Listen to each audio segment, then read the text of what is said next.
Hey there, welcome back to Kitchen Wisdom. Grab a cup of coffee, because today we're tackling something that sounds simple but can go wrong so fast. How to reheat bread.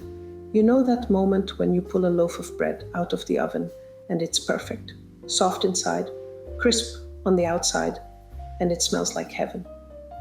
Then you stick it in the fridge or on the counter for a few days, and it turns into a sad, chewy brick. Been there.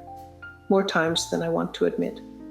I bake a lot of bread, especially around the holidays, and as much as I'd love to say I eat the whole loaf while it's fresh, that's not exactly practical or healthy. So learning to reheat bread properly became one of my little kitchen obsessions. And today I'm sharing everything I've learned, my tricks, my fails, and the one time I almost smoked out my kitchen trying to refresh a baguette under the broiler. Spoiler, don't do that.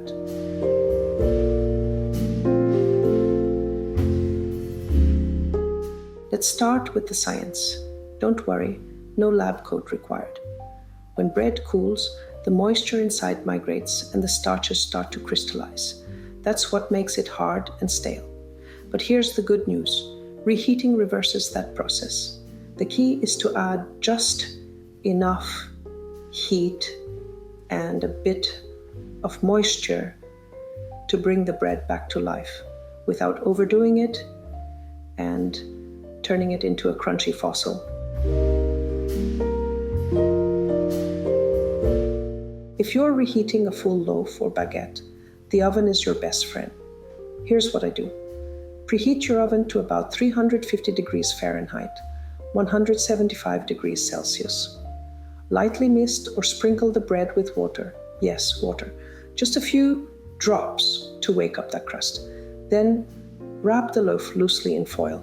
Bake it for about 10 to 15 minutes, depending on size. When you take it out, unwrap it for the last few minutes if you want the crust to crisp up again. This method works wonders for homemade bread, baguettes, or rolls. It's my go-to before photo shoots too, when I need that just baked look. There's nothing like the smell of bread warming up while I'm setting up lights in the studio. It's the best kind of aromatherapy. And here's a little secret. I keep a small spray bottle of water right next to my oven. It's my bread's best friend, and honestly, one of my favorite food photography props.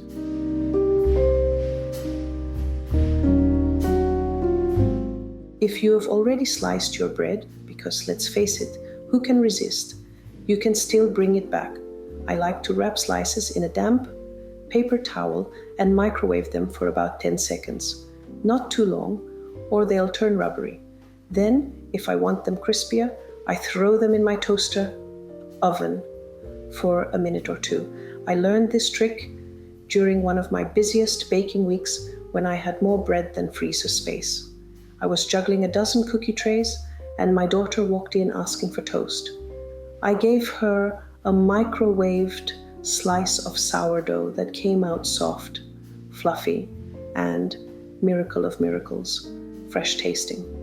She had no idea it was 2 days old.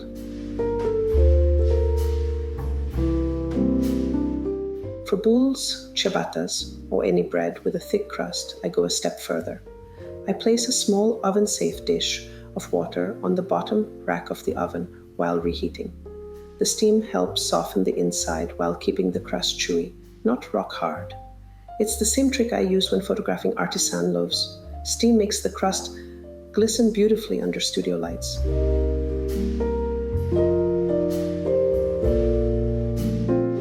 Okay, let's talk frozen bread. You don't need to thaw it for hours. Preheat your oven to 350 degrees Fahrenheit.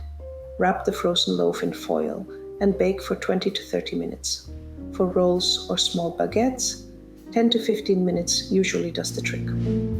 If you want that crackly crust, open the foil for the last 5 minutes. Pro tip. I always label my frozen bread with the date using my trusty Sharpie. Because after Christmas baking marathons, I can't remember what's what. And yes, I store extra loaves in my Gladiator garage freezer. It's a lifesaver when the holiday madness hits.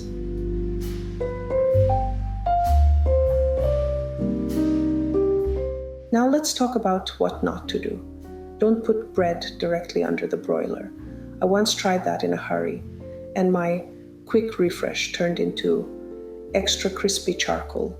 My smoke alarm had a lot to say about that. Also, don't microwave uncovered bread for too long. It goes from warm and soft to rubbery in seconds.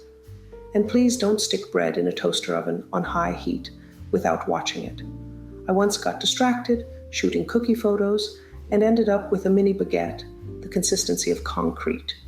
Even my dog passed on that one.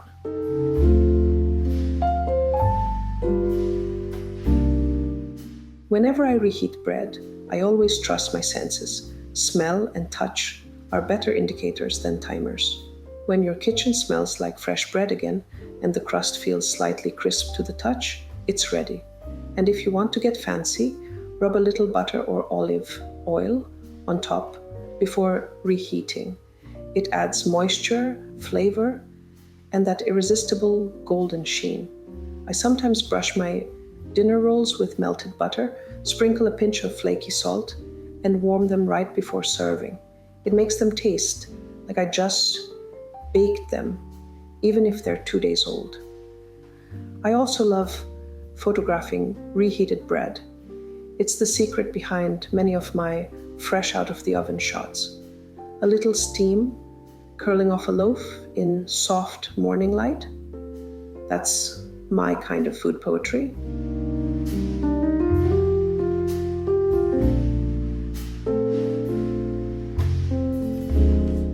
So there you have it, how to reheat bread the right way, whether it's a crusty baguette, a soft dinner roll, or a thick slice of sourdough. The key is moisture, moderate heat, and patience. Bread deserves a little care, and when you give it that, it rewards you with that glorious, fresh-baked magic all over again. If you want to see exactly how I do this, or check out my favorite bread recipes, head to my blog at Arina Photography and my YouTube channel, where I share all my baking and food photography secrets. Because every baker knows good bread deserves a second chance to shine.